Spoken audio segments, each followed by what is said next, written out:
इधर देखो बेटा, 11th क्लास के लिए मोस्ट इम्पॉर्टेंट क्वेश्चन है ये, आता है पेपर में, पूछता है वो, मोस्ट इम्पॉर्टेंट क्वेश्चन है क्लोरीनीकरण की क्रियाविधि। अब क्लोरीनीकरण पहले होता क्या है इसको हम समझ लें। तो क्लोरीनीकरण की अगर हम बात करें तो यहाँ हम पढ़ के आ रहे हैं पहले, तो आपको बता दें सर हम पढ़ रहे हैं एल्कीन।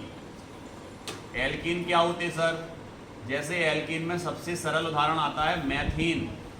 एल्कीन वो होते हैं जिसपे CnH2n+2 का फॉर्मूला यूज होता है, वो आपके एल्कीन कहलाते हैं।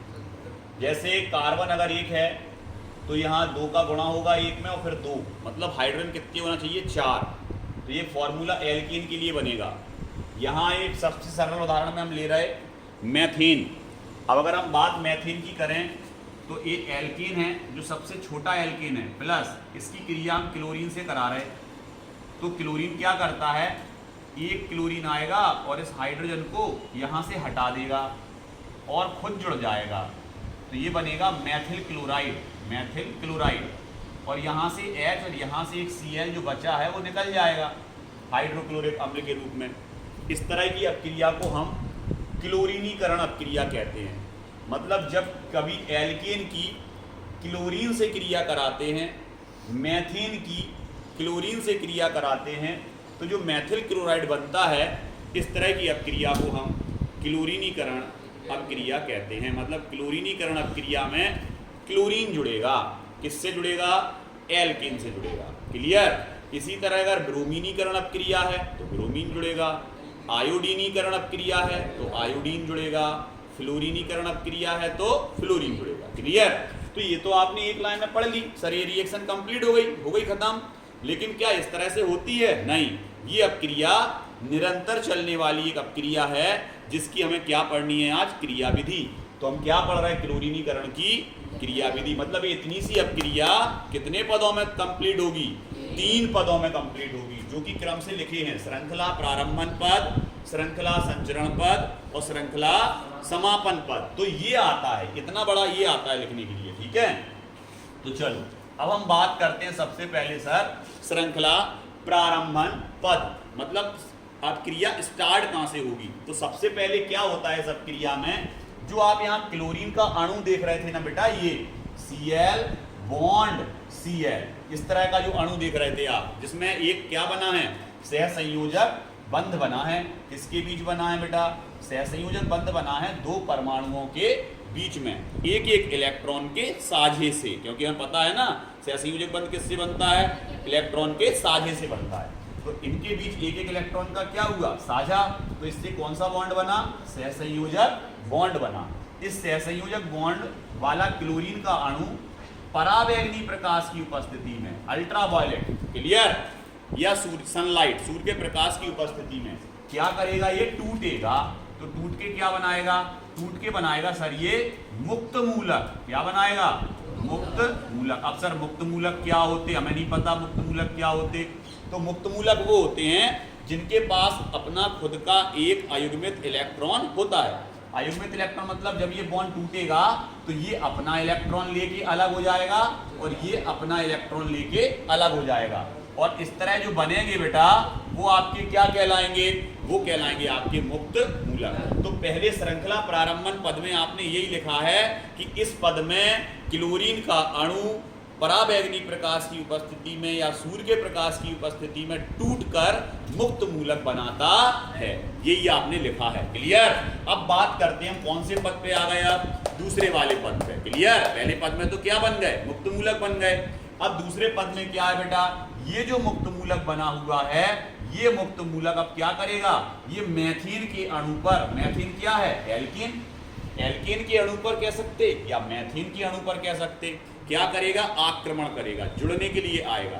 तो जैसे ये जुड़ने के लिए आएगा तो यहां से ये क्या करेगा? इसका भी तो बॉन्ड टूटना चाहिए। तो इसका मान लें कि हमारे पास इस तरह से बॉन्ड हैं, इसके ऐसे बॉन्ड हैं, इसके 4 है ना। तो अब इसमें से भी कोई एक बॉन्ड टूटेगा। एक बॉन्ड टूटेगा तो इसके इलेक्ट्रॉन इस हाइड्रोजन पे और इसका इलेक्ट्रॉन इस कार्बन पे क्या हो जाएंगे? विस्थापित। तो यहाँ पर देखो इस पे भी एक अयुग्मित इलेक्ट्रॉन आ जाएगा और इस पे भी एक अयुग्मित इलेक्ट्रॉन आ जाएगा। अब ये जिस पे अयुग्मित इलेक्ट्रॉन आया, अब ये और ये आपस में क्या कर लेंगे, क्रिया। तो क्या बन जाएगा, बहुत बढ़िया बेटा, क्या बन जाएगा, HCl। और यहाँ पर जो आपका CH3 दिख रहा ना, इस पे जो इलेक्ट्रॉन आया तो ये अब मुक्त मूलक के रूप में अलग हो जाएगा। देखो ये तो बन गया मुक्त मूलक, इसको हम क्या नाम दे रहे हैं, मैथिल मुक्त मूलक। क्या बनता है, मैथिल मुक्त मूलक। क्या बन गया बेटा, मैथिल मुक्त मूलक। और क्या निकल गया, HCl का अणु। अब इसको ऐसा ना लिख के, देखो यहाँ समझाने के लिए ऐसा लिखा है हमने, समझ में आ गया सबको। और इसको अगर हम ऐसा की जगह ऐसे ही लिखते हैं तो समझ जाओगे ना कैसे बना। हाँ सर पता है, अभी आपने तोड़ के बता तो दिया, तो हम डायरेक्ट लिखते हैं ऐसा, ठीक। अब बात करते हैं हम, ये जो मैथिल मुक्त मूलक बना, ये मैथिल मुक्त मूलक आएगा बेटा। अब ये क्या करेगा, ये कहेगा हमारी तो कोई गलती नहीं थी। क्यों, क्योंकि CH4 जो आप अणु देख रहे हो यहाँ, क्या ये जुड़ने के लिए तत्पर था, नहीं था, इसको तो इसने तोड़ा। आ गया समझ में। तो इसका भी यही लक्ष्य रहेगा कि हम तुम्हारे जैसे को तोड़ देंगे। आ गया समझ में। मतलब कहने का ये है कि अगर हम यहाँ फिर से Cl2 का अणु लें तो अब ये अटैक करेगा किस पे, Cl2 पे। तो ये इसको तोड़ेगा तो ये भी अपना इलेक्ट्रॉन लेके अलग और ये भी अपना इलेक्ट्रॉन लेके अलग। तो जो Cl मुक्त मूलक बनेगा वो इससे जुड़ जाएगा। तो देखो फिर से एक Cl मुक्त मूलक बन जाएगा कि नहीं।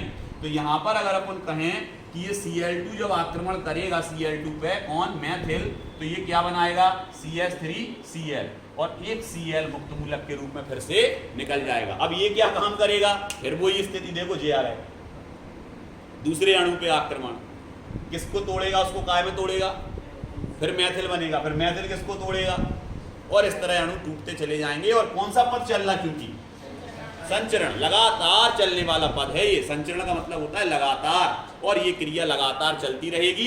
एक पद के बाद दूसरे पद की हमेशा पुनरावृत्ति होती रहेगी। इसमें क्या होती रहेगी बेटा, पुनरावृत्ति, ये पद फिर ये पद फिर ये पद फिर ये पद, क्लियर। और ये लगातार चलने वाली अब क्रिया है।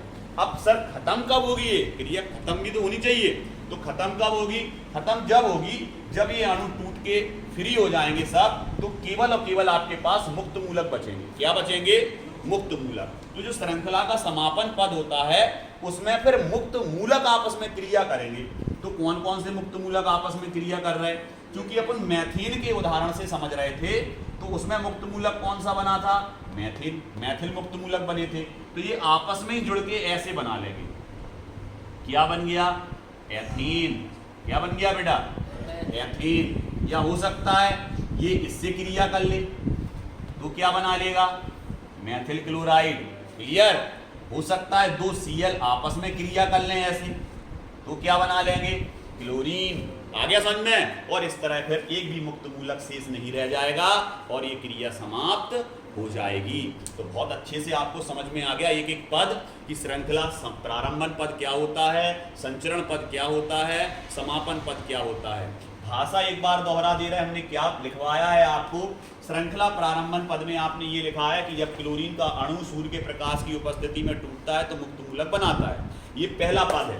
दूसरे में आपने लिखा जो Cl का मुक्त मूलक बनता है वो मैथीन अणु पर आक्रमण करता है और उसे मैथिल मुक्त मूलक में बदल देता है। बना हुआ मैथिल मुक्त मूलक पुनः क्लोरीन के परमाणु पर कार्य कर आक्रमण करता है और उसे काय में बदल देता है, मैथिल क्लोराइड में, और क्या बनाता है, क्लोरीन मुक्त मूलक बनाता है। क्या बनाता है, क्लोरीन। यहां तक आपने दूसरा पद खत्म किया। तीसरे पद में आपने ये लिखा कि जो मुक्त मूलक शेष रह जाते हैं या बचे होते हैं या बनते हैं लास्ट में, वो आपस में ही क्रिया करके या तो एथीन बनाएंगे, देखो यही लिखा आपने, या तो एथीन बनाएंगे या क्या बनाएंगे बेटा, मैथिल क्लोराइड, या क्या बनाएंगे, मैथिल क्लोराइड, या मैथिल क्लोराइड बनाएंगे या फिर क्लोरीन बनाएंगे। आ गया समझ में। और ये क्रिया को क्या कर देंगे, क्लियर। आगे अच्छे से समझ में सबको, इसको याद